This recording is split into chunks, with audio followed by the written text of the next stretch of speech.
They cut me out of the family, then life took a surprising turn, part 2. The story continues. 2 hours later, I arrived downtown outside a tall office building wrapped in reflective glass and polished steel. Business professionals moved briskly along crowded sidewalks carrying leather briefcases while taxis honked impatiently through traffic. Everything around me looked successful. Organized.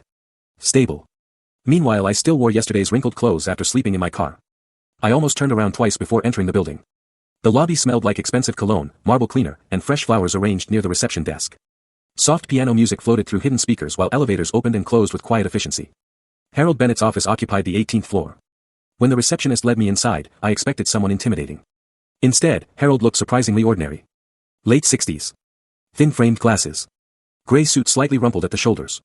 Kind but observant eyes. The kind of man who noticed more than he said. He stood slowly to shake my hand. Your grandfather spoke highly of you.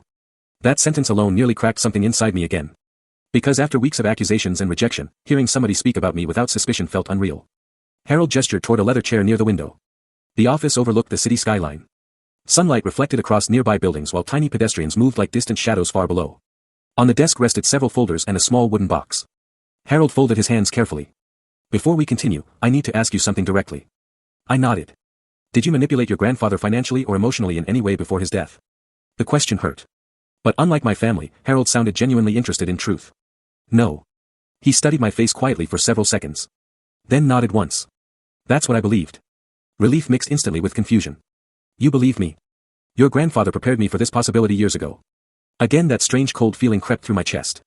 What exactly did he tell you? Harold reached toward one of the folders. He told me your brother would eventually attempt to isolate you from the family. My breath caught.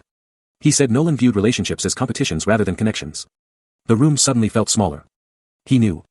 Your grandfather knew far more than anyone realized. Harold opened the folder carefully and slid several papers toward me. These are private notes he instructed me to keep secured until after his death. My hands trembled slightly as I lifted the first page. It was my grandfather's handwriting. Uneven but unmistakable. If anything ever happens to Caleb after my death, it will not be accidental. My pulse spiked instantly. Harold continued speaking while I stared at the page. Your grandfather became increasingly concerned about your brother during the final years of his life.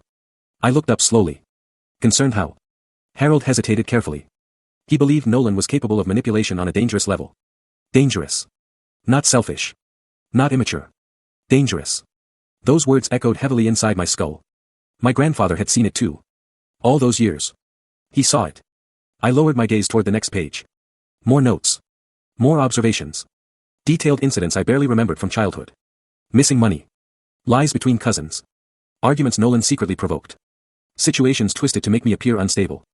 My grandfather documented everything quietly for years. And suddenly memories began rearranging themselves inside my mind. Moments that once felt random now formed patterns. Calculated patterns. Oh my God. Harold leaned back slightly. Your grandfather suspected Nolan had been manipulating family dynamics since adolescence. I ran a shaky hand across my face. Then why didn't he stop him? He tried. I looked up. Harold's expression darkened slightly. But by the time he fully understood the extent of it, your parents were already emotionally dependent on Nolan's version of reality. That sentence hit painfully hard because it sounded true. My parents did not just trust Nolan. They needed him. He represented success. Control. Stability. Everything they wanted reflected back at them. Meanwhile I became the emotional scapegoat carrying every uncomfortable family tension. Harold opened the wooden box slowly. Inside rested old photographs, letters, and a small flash drive. Your grandfather wanted you to have these personally. I reached toward the photographs first. Most were old family pictures from summers at the lake house. Fishing trips. Barbecues. Christmas mornings. Then I noticed something strange. In almost every photograph, Nolan positioned himself strategically. Center frame. Arm around someone. Directly beside my parents. Even as a teenager he seemed obsessed with controlling perception. One photograph stopped me completely. I stared at it for several silent seconds. It showed me and my grandfather sitting together on the dock at the lake house during sunset. I could not have been older than 13. We both looked relaxed. Peaceful. On the back, my grandfather had written something. Caleb still has kindness in his eyes. I hope this family does not punish him for it someday. My throat tightened violently. I looked away before emotions overwhelmed me completely. Harold noticed. He loved you very much. I nodded slowly, unable to speak. For several moments only the muted sounds of distant city traffic filled the office. Then Harold's voice lowered carefully. There's something else you need to know. I looked up again. Shortly before his death, your grandfather changed far more than the lake house inheritance. A heavy feeling settled immediately in my stomach. What do you mean? Harold slid another folder across the desk. Inside rested financial documents. Property records. Corporate ownership papers. And one number near the bottom that nearly stopped my heart. I blinked repeatedly thinking I misread it. Then looked again. No mistake. The amount was enormous. Life-changing. I stared at Harold in disbelief. This can't be right. It is. But, why would Grandpa leave me this? Harold's expression remained calm. Because according to your grandfather, you were the only member of the family he still trusted completely. The room tilted emotionally around me. All this time my family treated me like a parasite. Meanwhile my grandfather had quietly entrusted me with something far larger than any of them imagined. And suddenly I understood something terrifying. If Nolan discovered this, he would never stop coming after me. They thought cutting me out would destroy me. What they never imagined was that the truth would destroy them first. I left Harold Bennett's office carrying a plain brown envelope that suddenly felt heavier than anything I had ever held in my life. The city outside looked different now. Sharper. Louder. More dangerous. Cold wind funneled between skyscrapers while traffic lights reflected off damp streets below gray afternoon clouds. Business people rushed past me carrying coffees and briefcases without realizing that my entire life had just split into two versions. The version before that office. And the version after it. I walked several blocks without direction, barely hearing the sounds around me. Taxi horns. Construction drills. Distant sirens. Conversations blending into noise. My grandfather had known. For years. Not only about Nolan's manipulation, but about the possibility that the family would eventually turn against me completely. That realization hurt almost as much as the betrayal itself. Because it meant he saw the collapse coming long before I did. And somehow he could not stop it.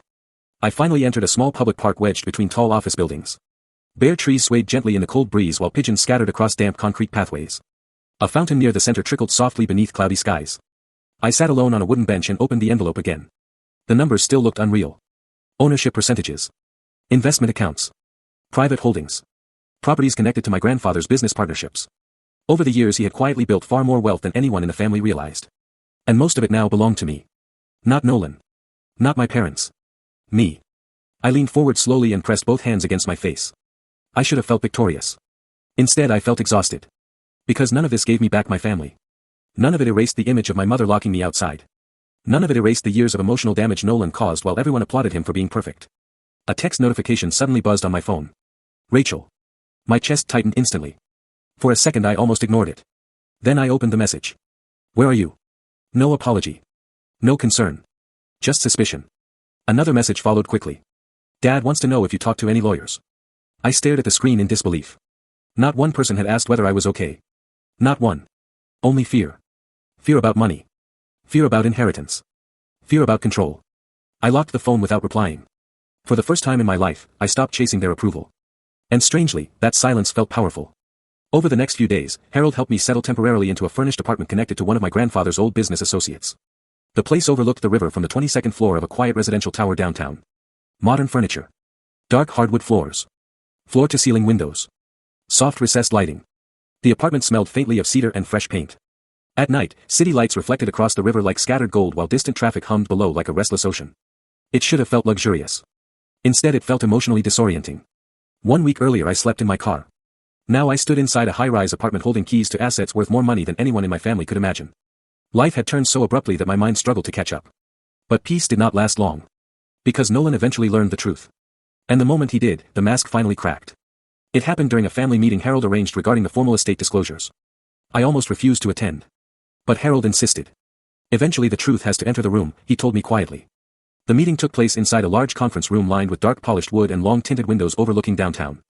A tray of untouched coffee sat near the center of the table while legal folders rested neatly beside leather chairs. My parents arrived first. My mother looked older somehow. Her posture had changed. Smaller. More anxious. My father barely looked at me.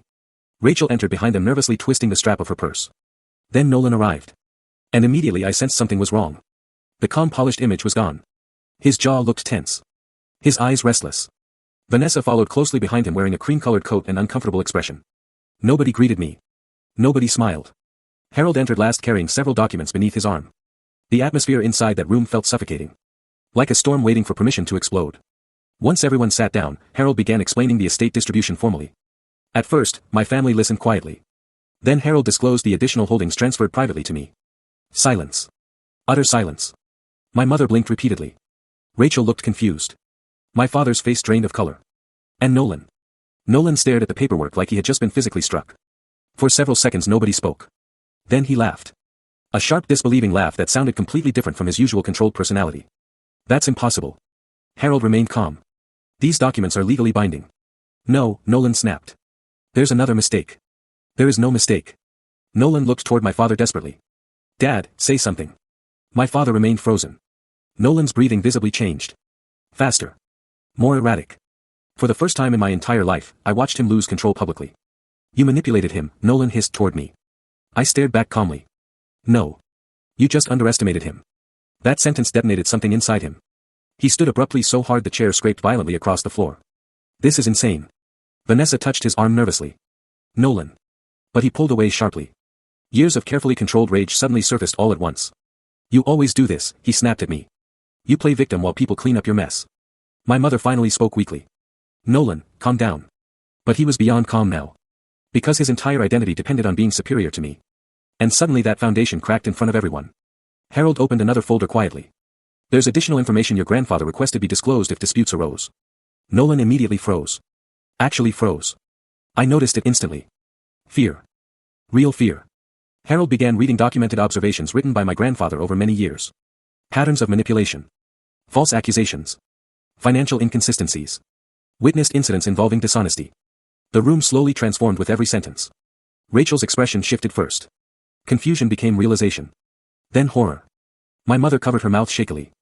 My father stared at Nolan like he was seeing him clearly for the first time in decades. Meanwhile Nolan's face hardened into something ugly. Something cold. No, he said sharply. He was confused near the end. Harold calmly slid additional evidence forward. Bank records. Security footage timestamps. Emails. Private notes. The evidence formed one devastating pattern. Nolan had secretly altered documents before. Manipulated family finances. Created false narratives. Even forged portions of the fabricated evidence used against me. The room collapsed emotionally after that. Rachel started crying first. Soft broken sounds behind trembling hands. My mother looked physically ill. My father leaned back heavily into his chair staring downward with hollow eyes. And Nolan. Nolan finally stopped pretending. You all wanted to believe me, he said bitterly. Nobody moved. Nobody spoke. His voice grew harsher. You needed someone successful to worship. The words echoed through the room like shattered glass. Then he looked directly at my father. You made this happen. My father slowly lifted his eyes. And for the first time in my life, Nolan looked uncertain beneath someone else's gaze. Because the admiration was gone. The illusion finally died. Everything spiraled after that. Vanessa left him within 2 weeks. Several business relationships collapsed once financial investigations expanded further. Relatives who once praised him suddenly distanced themselves publicly. The same family members who ignored me now called constantly trying to apologize. Trying to reconnect. Trying to explain themselves. But betrayal changes relationships permanently. Especially betrayal repeated over years. My mother visited my apartment one evening nearly 3 months later. I almost did not open the door. When I finally did, she stood there holding herself tightly inside a long gray coat while cold wind swept through the hallway behind her. She looked exhausted. Smaller somehow. Like guilt had physically reshaped her. For several seconds neither of us spoke. Then tears filled her eyes instantly. I failed you. Those words hurt more than I expected. Because part of me waited my whole life to hear them. I let her inside. She sat nervously on the edge of the couch while city lights reflected softly through the windows behind her. The apartment remained quiet except for distant traffic below. I should have protected you, she whispered. I leaned against the kitchen counter silently. I wanted to believe the best in both my sons. You believed what was easier. She lowered her eyes immediately because she knew it was true. Families often choose the version of reality requiring the least emotional effort. And for years blaming me was easier than confronting Nolan. My mother cried openly that night. Not dramatic crying. Quiet devastation. The kind that comes when someone finally sees the damage they helped create. I forgave her eventually. Not immediately. Not fully at first. But slowly. Because carrying bitterness forever only extends the original wound. Things with my father took longer. Much longer. Pride made him emotionally stubborn even after everything surfaced. But one afternoon nearly a year later, he invited me to the lake house. The same place where all this began. I arrived near sunset. The lake shimmered beneath orange light while pine trees swayed gently around the property. The old cedar cabin smelled exactly the same as childhood summers. Firewood. Coffee. Dust. Lake water. My father stood alone on the dock with his hands inside his coat pockets. Older. Quieter. When I approached, he did not turn immediately. For a while we simply stared across the water together. Then finally he spoke. I kept asking myself where I lost you. I swallowed slowly. You never lost me. That sentence broke something inside him. Because deep down he understood. They pushed me away. Not the other way around. The silence between us softened after that. Not repaired completely. But honest. And honesty was something our family lacked for years. As for Nolan. Nobody heard much from him after the investigations concluded. He moved out of state quietly. Some relatives claimed he blamed everyone else until the very end. Others said he isolated himself completely. I honestly do not know. And eventually I stopped caring. Because for most of my life, Nolan controlled the emotional gravity inside our family. Every conversation revolved around him. Every conflict centered around him. Every insecurity fed him. But distance changes perspective. And once I finally stepped outside that toxic orbit, I realized something powerful. I was never the broken one. I was simply the easiest one to blame. 2 years later, I renovated the lake house completely. Not extravagantly. Carefully. Respectfully. I kept my grandfather's old workshop exactly the same. His radio tools still rested neatly along wooden shelves. His reading glasses remained beside the workbench where he left them. Sometimes during quiet evenings, I still sat there listening to the soft creaking of the cabin while wind moved gently across the lake outside. And occasionally I think about that night my mother locked the door behind me. At the time, it felt like the end of my life. But now I understand something differently. Some doors close because there is nothing healthy left behind them. And sometimes losing the people you thought you needed is the exact thing that saves you. Because being cut out of my family forced me to finally see the truth clearly. Not just about Nolan.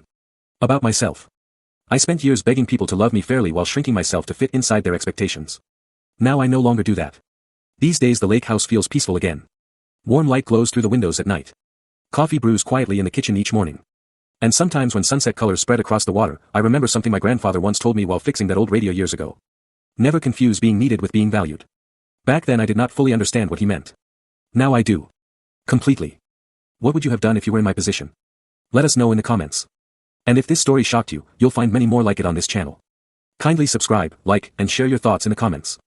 Thank you.